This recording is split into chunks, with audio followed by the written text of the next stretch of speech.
오늘도 클릭해주셔서 감사합니다. 구독과 좋아요 부탁드립니다.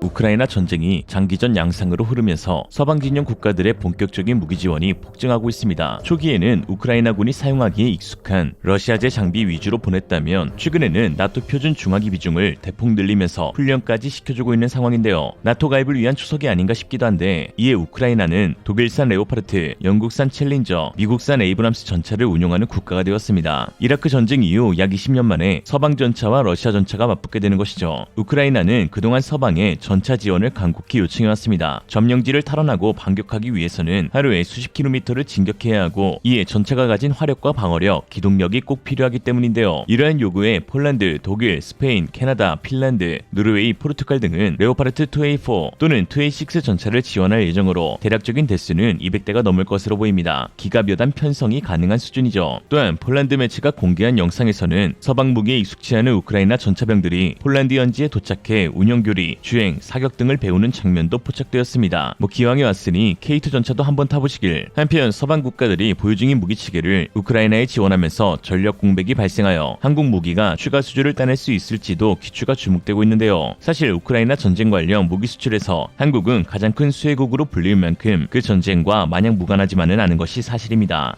직접 지원은 하지 않지만 최대 무기 지원국인 폴란드가 최근 한국의 K2, K9, FA50, 전무 등을 대량 도입한 것만 봐도 이러한 상황은 잘 드러나고 있습니다. 특히 폴란드는 최근 서방 국가 중 최초로 전투기까지 지원해줄 것을 약속했는데요. 자국이 보유한 미그29를 모두 우크라이나에 보내기로 한 것인데, 한국에서 주문한 FA50이 도착한 이유라고 밝히기도 하였습니다. 이에 외신들도 한국 방산이 러시아의 침공 이후 특수를 누리고 있다고 했는데요. 지난달 뉴욕타임스는 미국과 유럽 주요국들이 무기 생산 부족에 직면한 가운데 한국은 러시아를 도발하지 않으면서 무기 수출도 크게 늘렸다고 하였습니다. 맞는 말인 것이, 한국은 우크라이나에 직접적으로 무기 지원을 한 적이 없으며 그저 돈 받고 유럽 국가에 판매한 것이니 이를 가지고 러시아가 딴지를 걸 수도 없고 걸어서도 안 되는 것이죠. 만약 러시아가 제재나 단교와 같은 정치적 조치를 취하겠다면 이는 러시아와 앞으로의 관계를 고려해 볼 수 있는 빌미를 먼저 제공하게 되는 것입니다. 특히 한국과 방산 동맹을 맺고 있는 폴란드는 최근 우크라이나에 무기 수출도 진행했는데요. 폴란드에서 로스막 장갑차 150대, 3개 중대용 락박격포, 피오르 미사일 100기 등을 도입할 예정입니다. 로스막 장갑차는 핀란드 다목적 군용 차량 파트리아를 기반으로 폴란드가 라이센스 허가를 받아 제조한 모델입니다. 전륜 구동 차량으로 22톤에 달하며 30mm 기관포로 무장했는데, 우크라이나는 이 장갑차를 미국과 유럽연합의 지정 지원을 통해 확보한 자금으로 도입하려 하죠. 로스막 장갑차는 폴란드 방산업체 피지젯의 스탈로바 볼라 공장과 칼리시 공장에서 생산되고 있고, 이곳은 K2PL의 전차 부품 제조가 확정된 곳으로 알려져 있어 이에 따라 폴란드 현지에서 라이센스 형식으로 제조될 K2PL이 추 우크라이나로 수출될 가능성도 언급되고 있습니다. 현재 폴란드는 한국의 방산업체 기술을 자국에 들여와 장기적으로는 수출 산업화를 기대하고 있는데요. 우리나라는 폴란드 방산 수출을 계기로 EU나 나토 시장으로 가는 관문으로 활용할 전망입니다. 사실 이미 현대로템은 한국과 폴란드의 주문권만으로도 일정을 조율해야 하는 등 바쁜 나날을 보내고 있으며, 더욱이 나토 표준 전차라는 큰 포부를 지니고 있는 K2 표전차는 더 이상 직영전만 운영해서는 안 되고 폴란드라는 거대한 체인점으로 사업 영역을 확대해야 할 필요성이 있는 것이죠. 한국에게 폴란드는 판매 지분을 가져가는 라이벌이 아니라 신뢰로 형성된 전략적 파트너입니다. 특히 지난 8일 폴란드 매체에 따르면 현대로템이 K2PL 본계약 협상을 위한 준비를 마무리했다고 밝히면서 폴란드 피지젯과 산하 방산업체인 WZM과 함께 현지 생산 납품 사업을 진행하기 위한 컨소시엄 이행 합의서를 체결했다고 밝혔습니다. 즉 본격적인 현지 생산 라인 설비가 구축된다는 것이죠. 이는 단순히 폴란드의 전차 도입 사업을 넘어 K2 전차가 레오파르트 영향력을 넘은 서방 표준 전차로의 도약 기반을 다지게 되었다는 것을 의미합니다. 지난 3월 31일 영향력 있는 해외 군사 매체 브레이킹 디펜스에서는 흥미로운 기사가 보도되었는데요. 기사의 제목은 독일은 한국의 흑표범 침공에 저항할 수 있을까였습니다. 매체는 포린 폴리시의 블레이크 헤르친거의 발언을 인용하면서 한국 폴란드 컨소시엄 팀은 유럽의 주요 전투 탱크 시장에서 독일의 확고한 지배력을 싹쓸이할 수 있다는 발언을 실었습니다. 그리고 그 핵심 포인트를 한폴 컨소시엄의 현지 생산 공장으로 꼽았는데요. 매체는 폴란드에 진행될 거대한 K2 인프라는 결국 경쟁적인 유지보수 기반을 만들 수 있다며, 현대로템은 폴란드에 대규모 로컬 공장을 건설하기로 하였고, 이곳에서는 전 유럽에서의 전차 수요를 충족하고도 남을 생산량이 뒷받침된다라고 하였죠. 그러면서 흑표의 라이벌인 레오파드 전차에 대해서는 독일 기갑부대 장교의 발언을 통해 암울한 미래를 전망했는데요. 그는 앞으로의 레오파드 2A7은 유지보수 및 개량이 되기는 어려우며 이에 완전히 새로운 생산만이 가능할 것이라고 말했습니다. 그러면서 따라서 2A7의 경우 경제적인 관점에서 더 이상 어떤 것도 기대되지 않는데 몇 년이 지나면 금속에 가해지는 변형이 심해지기 때문이다. 토션바는 선체에 파고들고 강철은 점점 약해지고 있다. 이것이 바로 아무도 A4를 A7으로 업그레이드하지 않는 이유이다. A4를 기반으로 하기 때문에 2A6 차체도 마찬가지다 라고 했습니다. 매치는 이어 독일군의 기갑 차량은 유지할 수 있는 예비 부품이 절대적으로 부족한 것으로 악명이 높다. 보고에 따르면 6개 전차 대대 중 2개 대대, 즉 44대 중 10대만이 작전이 가능하다. 이러한 예비 부품 재고는 우크라이나 전쟁 이후 더욱 빠르게 줄고 있다라고 하였죠. 일각에서는 폴란드가 라이센스를 취득해 유럽의 판매를 늘리면 우리는 남는 게 없지 않겠냐며 심지어 기술 이전도 해준다는데 우리가 손해보는 장사다라고 하시지만 사실 1000대라는 전무후무한 전차를 수출하면서 기술 이전 및 현지 생산을 허해주진 않을 수 없습니다. 줄 건 주고 받아올 건 받아와야죠. 더욱이 한국은 폴란드 수주권으로 인해 안정적으로 다음 세대 전차인 K3의 개발 자금을 확보할 수 있게 되었다는 측면도 무시할 수 없습니다. 한편 독일이 주도했던 유럽 방산 시장을 한국과 폴란드 팀이 가져올 수 있다는 외신의 전망에 독일 군수업계는 그야말로 초비상사태에 빠졌습니다. 서방 국가들은 보유 중인 레오파르트를 우크라이나로 보내면서 차기 전차 수주 사업을 진행하고 있는데 한국이라는 강력한 라이벌이 등장함과 동시에 폴란드는 독일의 미미한 우크라이나 지원을 빌미로 반독 정서를 키우고 있기 때문이죠. 이에 독일은 다급히 우크라이나의 전차 공장을 짓겠다고 하는 등 인식 변화를 위해 발벗고 나서고 있습니다. 라인메탈 CEO인 아르민 페퍼게르는 약 2억 유로를 투자해 우크라이나의 공장을 건설하겠다고 밝히며 연간 최대 400대의 판터 전차를 생산하겠다고 했는데요. 그러나 사실 대부분의 사람들은 독일의 이런 호언장담을 그저 급한 불을 끄기 위한 뻥카로 보는 경우가 많습니다. 고작 2-3천억 투자해서 연간 400대를 생산하는 설비를 구축한다는 것 자체가 어불성설이며 아직 개발도 안 된 130mm 포를 그것도 우크라이나에서 생산한다는 것은 사실상 말이 안 되는 수준이기 때문입니다. 또한 지난 4월 6일 로버트 하베크 독일 부총리는 이날 젤렌스키 대통령을 만나 우리가 지원이 많이 늦었다며 여기에 부끄러움을 느낀다라고 이례적으로 낮은 자세를 취했는데 독일 내부에서도 문제가 되기도 했습니다. 그러나 이러한 노력에도 불구하고 폴란드 영향력 아래에 있는 동부전선에서 독일산 무기가 환영받을 수 있을지는 여전히 미지수인데요. 지금까지도 폴란드는 독일인을 상대로 벙어리라는 멸칭을 사용하면서 악감정을 숨기지 않고 있는데 최근에는 독일 외무부에 2차 세계대전 배상금으로 총 6조 2천억 질러티 약 1787조 원을 요구하기도 했습니다. 이에 독일이 이렇다 할 답변 없이 가볍게 무시하자 물라르치크 폴란드 외무부 차관은 한마디로 폴란드와 폴란드인에 대해 절대적으로 무례한 태도를 보여준 것이라며 독일은 폴란드와 우호적인 정책을 추구하기는커녕 폴란드를 속국으로 취급하고 이곳의 영향력을 확장하기를 원한다라고 하였죠. 또한 폴란드는 우크라이나 지원에서도 독일의 잘못을 부각시키고 있는데